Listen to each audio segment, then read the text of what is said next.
Queridos irmãos e irmãs, nós continuamos ouvindo o Evangelho de São João, como ouvimos ontem, já esta conversa, esse diálogo de Jesus com Nicodemos. Hoje nós ouvimos aqui a liturgia novamente continuar este texto, inclusive alguns versículos são repetidos do que nós ouvimos ontem.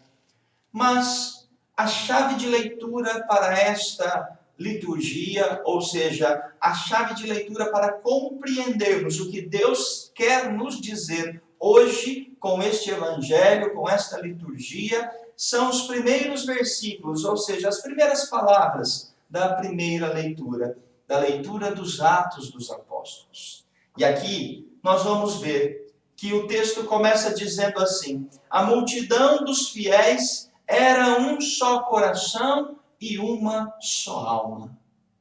Esta é a frase. Essa é a chave de leitura que nós precisamos ter presente no nosso coração, na nossa vida, diante de nós, para que compreendamos o que o Senhor quer nos dizer. O que significa, irmãos? Um só coração e uma só alma. Aqui nós precisamos entender bem que Jesus está nos pedindo que sejamos completos, que sejamos um só coração e uma só alma. O coração aqui representa e refere-se à dimensão corporal, externa, vivencial, a dimensão terrestre, a dimensão dos sentimentos. O coração aqui refere-se à nossa vida terrena, enquanto que a alma vai referir-se àquilo que vem do alto, aquilo que vem de Deus, aquilo que é eterno e que há dentro de nós, em comunhão com o nosso corpo, em comunhão com o nosso coração. Por isso que aqui nós vemos que os fiéis eram um só coração e uma só alma. Certa vez estava eu dando uma formação para algumas pessoas e de repente uma pessoa levanta a mão e me pergunta, ou até faz um comentário dizendo: padre, é muito difícil, porque tudo isso que o senhor disse na formação, aqui dentro da igreja é fácil de viver, é fácil colocar em prática, é fácil viver tudo isso que foi dito, mas lá fora não é muito simples. No trabalho, em casa, as coisas são diferentes, as coisas mudam. Aqui, dentro da igreja, a pessoa dizia: eu consigo ser uma pessoa boa, eu consigo amar o outro, eu consigo olhar para o outro, mas lá fora, eu não consigo ter esta mesma vida ou este mesmo modo de ser. Lá fora as coisas são diferentes, o mundo é muito diferente. E a pessoa argumentava ali.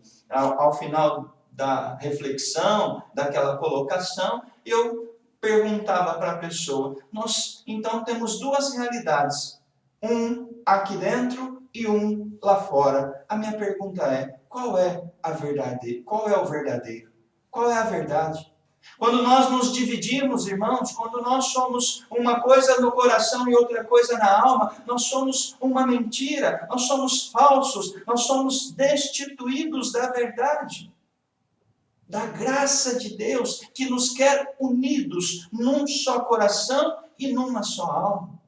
Por isso que não pode haver divisão dentro de nós. Eu não posso ser uma pessoa aqui e eu não posso ser outra pessoa ali. Não, eu preciso ser a mesma pessoa. E mais ainda, dentro de mim não pode haver dois de mim. É um só e mesmo coração, um só e mesma alma, que se unem, que se fundem pela graça de Deus.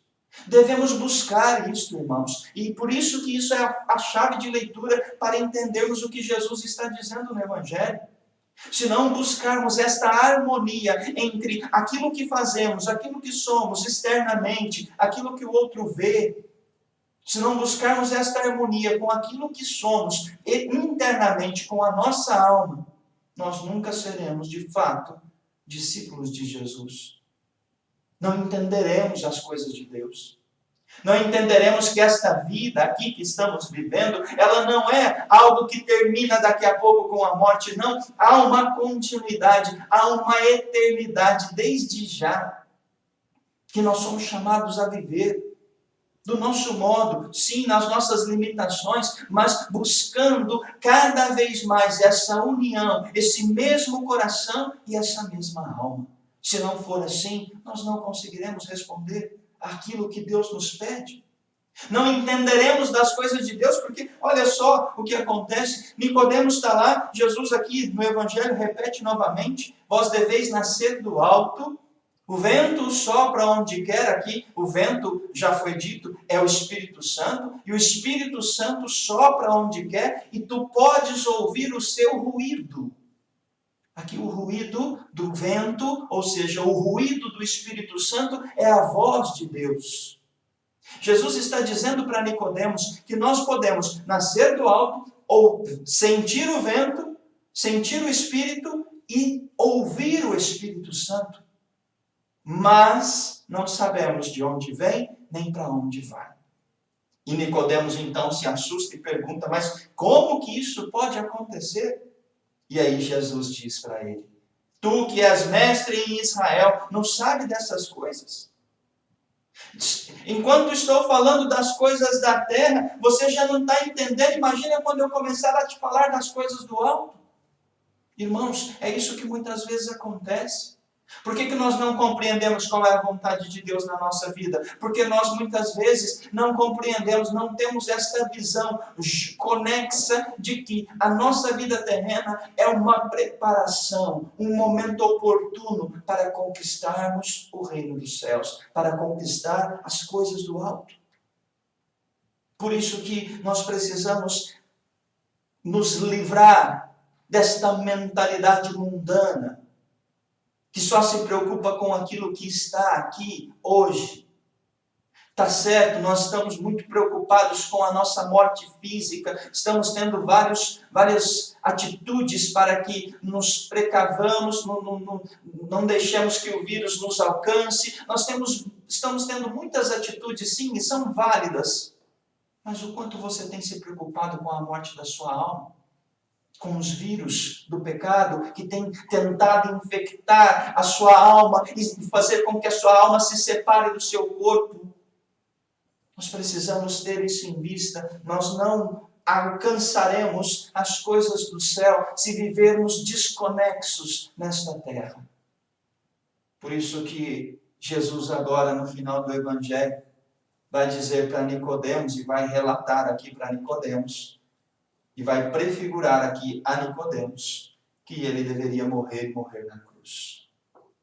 Por que Jesus apresenta a cruz para Nicodemos? Por que a liturgia da igreja, no tempo pascal, nos primeiros dias, nas primeiras semanas do tempo pascal, nos traz de novo a imagem da cruz? Essa imagem, como Moisés levantou a serpente, Jesus Cristo deve ser levantado na cruz.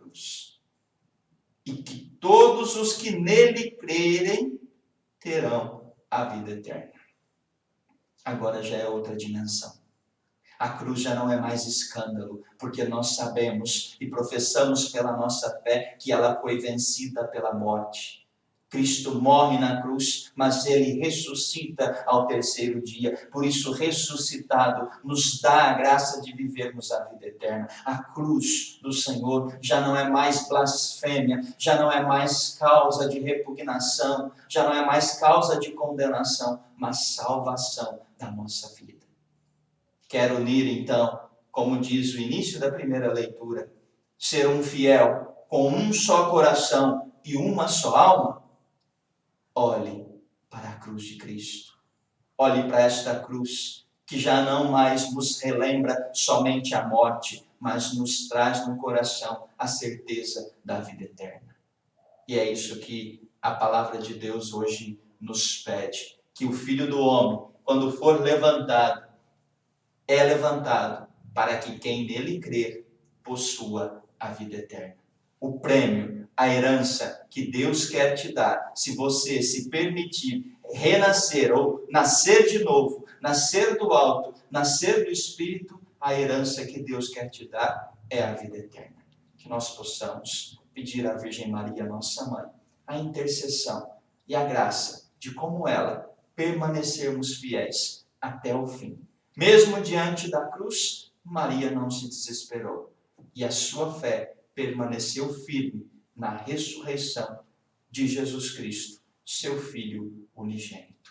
Que nós possamos hoje ter no coração esta certeza que devemos ser um só coração e uma só alma para que sejamos todo inteiro de Cristo nosso Senhor.